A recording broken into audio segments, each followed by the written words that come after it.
Salam Patunggilan. Kembali lagi kita dipertemukan dalam ibadah keluarga online GKJ Pulung Dowo Pepantan Jabung karena kita masih dalam masa pandemi. Mari Bapak Ibu sekalian, kita masuki ibadah keluarga dan masing-masing mengatakan yang demikian. Ibadah keluarga pada saat ini kita lakukan di dalam nama Allah Bapa Sang Pencipta, Yesus Kristus Sang Penyelamat, dan Roh Kudus Sang Terang Kehidupan. Amin. Kita akan bersama-sama menyanyikan Kidung Jemaat nomor 4, bait yang pertama dan yang kedua.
Mari Bapak Ibu sekalian, kita siapkan hati kita masuk dalam doa. Bapa, kami bersyukur masih Engkau berikan kesempatan untuk bersekutu bersama secara online. Ini merupakan wujud kerinduan kami untuk kami beribadah di tengah pandemi ini ya Tuhan. Tuhan, sebentar lagi kami akan membaca dan merenungkan firman-Mu. Kiranya Kau buka hati kami untuk kami dapat menerima dan melakukan firman-Mu dalam kehidupan kami. Berfirmanlah ya Tuhan, kami siap untuk mendengarkan. Amin.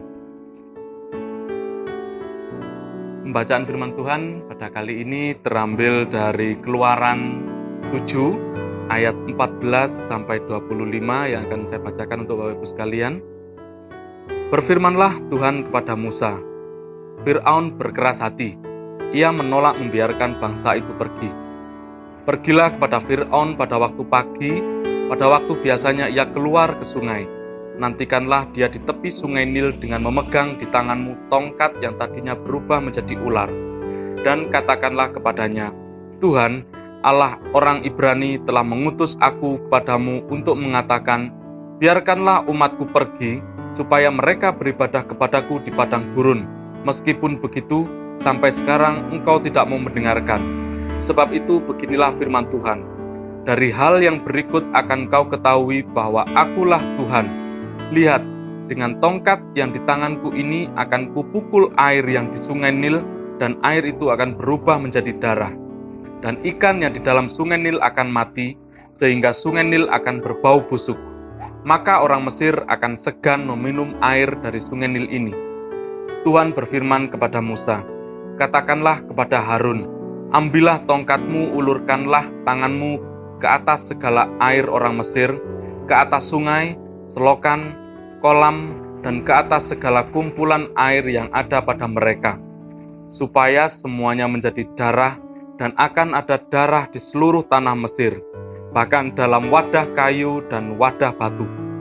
Demikianlah Musa dan Harun berbuat seperti yang difirmankan Tuhan. Diangkatnya tongkat itu dan dipukulnya kepada air yang di sungai Nil, di depan mata Fir'aun dan pegawai-pegawainya, maka seluruh air yang di sungai Nil berubah menjadi darah. Matilah ikan di sungai Nil, sehingga sungai Nil itu berbau busuk, dan orang Mesir tidak dapat meminum air dari sungai Nil. Dan di seluruh tanah Mesir ada darah. Tetapi para ahli Mesir membuat yang demikian juga dengan ilmu-ilmu mantra mereka, sehingga hati Fir'aun berkeras dan ia tidak mau mendengarkan mereka keduanya seperti yang telah difirmankan Tuhan. Fir'aun berpaling, lalu masuk ke istananya dan tidak mau memperhatikan hal itu juga. Tetapi semua orang Mesir menggali-gali di sekitar sungai Nil mencari air untuk diminum, sebab mereka tidak dapat meminum air sungai Nil. Demikianlah genap 7 hari berlalu setelah Tuhan menulahi sungai Nil. Amin. Bapak Ibu sekalian, demikian tadi pembacaan firman Tuhan dari Keluaran pasal 7 ayat 14 sampai 25. Sebelum kita merenungkan firman Tuhan, ada sebuah ilustrasi cerita mengenai seorang pemuda yang pada suatu hari menanam sebuah pohon. Mula-mula pohon tersebut berukuran kecil. Namun semakin hari semakin lama pohon tersebut bertambah besar.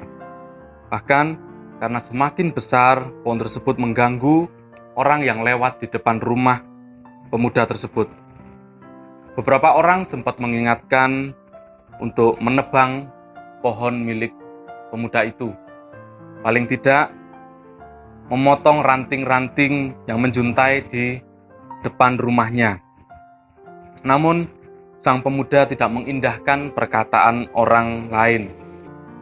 Pohon tumbuh semakin besar dan semakin besar, hingga semakin menutupi jalan dan mengganggu orang-orang yang lewat di depan rumahnya. Sampai suatu hari ketika pemuda itu lewat di bawah pohon miliknya, dia tertimpa ranting pohon tersebut. Akhirnya dengan berat hati, pemuda tersebut harus memotong pohon itu. Namun betapa kagetnya ia karena ia baru menyadari bahwa pohon miliknya itu ternyata sudah bertumbuh sangat besar, sehingga dia cukup kesulitan untuk memotong pohon tersebut. Bapak Ibu sekalian, seandainya pemuda tersebut tidak berkeras hati dan mau mendengarkan perkataan para tetangga, tentu pohon tersebut tidak begitu besar dan mudah untuk dipotong. Sama seperti bacaan kita pada saat ini, kita melihat bahwa Fir'aun berkeras hati untuk menahan orang Israel yang hendak pergi meninggalkan Mesir. Bahkan ketika Tuhan menurunkan tulah berupa air yang berubah menjadi darah, Fir'aun tetap menutup hati dan tidak mengindahkan peringatan Tuhan. Alhasil, beragam tulah pun harus diterima oleh bangsa Mesir. Itu merupakan akibat dari keras hati seorang Fir'aun. Bapak Ibu sekalian, kekerasan hati membuat telinga kita tebal, membuat hati nurani kita kebal, dan selanjutnya jadilah kita orang yang bebal. Segala yang dilakukannya akan melawan pertimbangan akal sehat. Yang dibela dan dipertahankan adalah gengsi. Banyak pihak yang dikorbankan. Tuhan tidak pernah bersenang hati melihat umatnya celaka, melihat umatnya tertimpa bencana. Hanya kita seringkali dengan kebebalan kita seperti tidak memberi jalan bagi Tuhan untuk bekerja dalam kehidupan kita. Sehingga Tuhan terpaksa menimpakan hajaran kepada kita untuk memberi peringatan atau mengingatkan kita akan setiap dosa kesalahan kita. Bapak Ibu sekalian, kadangkala Tuhan juga mengingatkan kita melalui siapa saja. Kita hanya perlu membuka hati untuk mendengarkannya. Pada saat kita diingatkan, hendaknya kita tidak berkeras hati, tapi mau mendengarkan. Sekiranya nasihat dan saran yang diberikan kepada kita itu baik dan berguna bagi diri kita, tidaklah salah kita melakukan nasihat dan saran itu. Terlebih jika itu adalah perintah dan kehendak Tuhan bagi kita, maka jangan keraskan hati kita. Karena benteng yang paling sukar ditembus adalah kekerasan hati. Dan hanya Tuhan yang mempunyai cara untuk menaklukkan hati kita. Kiranya melalui renungan singkat ini dapat mengingatkan kita untuk kita lebih memiliki hati yang lembut, tidak berkeras hati, dan mau menerima masukan nasihat dari orang lain. Tuhan memberkati kita semua. Amin. Bapak Ibu sekalian, sebagai ucapan syukur kita atas firman yang boleh kita terima pada saat ini, Mari kita bersama-sama menyambut dengan pujian untuk jemaat nomor 33, bait pertama dan yang kedua, dibarengi dengan kita siapkan persembahan kita.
Mari kita masuk dalam doa syafaat. Bapa, terima kasih atas firman-Mu yang boleh kami terima saat ini. Ajari kami untuk tidak berkeras hati, mau membuka hati atas masukan dari orang lain. Bapa, saat ini kami berdoa untuk saudara-saudara kami yang sedang bekerja, melakukan tugas tanggung jawabnya. Kiranya Engkau tetap sertai mereka semua. Begitu juga untuk saudara-saudara kami yang sakit, berkati mereka ya Tuhan, berikan kekuatan pada mereka dalam menghadapi sakit penyakitnya. Kami juga berdoa untuk gereja-Mu, GKJ Pulung Dowo Pepantan Jabung. Kau bimbing kami semua sebagai warga gereja dalam bersekutu bersama. Di tengah-tengah pandemi ini ya Tuhan, banyak sekali saudara-saudara kami yang terdampak secara ekonomi. Kiranya Engkau tetap menuntunnya, sehingga saudara kami merasakan kehadiran-Mu dalam setiap kondisi kehidupannya. Untuk bangsa ini Tuhan, kami berdoa agar segera terlepas dari segala krisis yang sedang kami alami. Menyadari akan setiap kelemahan kami Tuhan, kiranya kasih karunia dari Allah Bapa, Yesus Kristus dan Roh Kudus menyertai kita semua saat ini sampai selama-lamanya. Amin.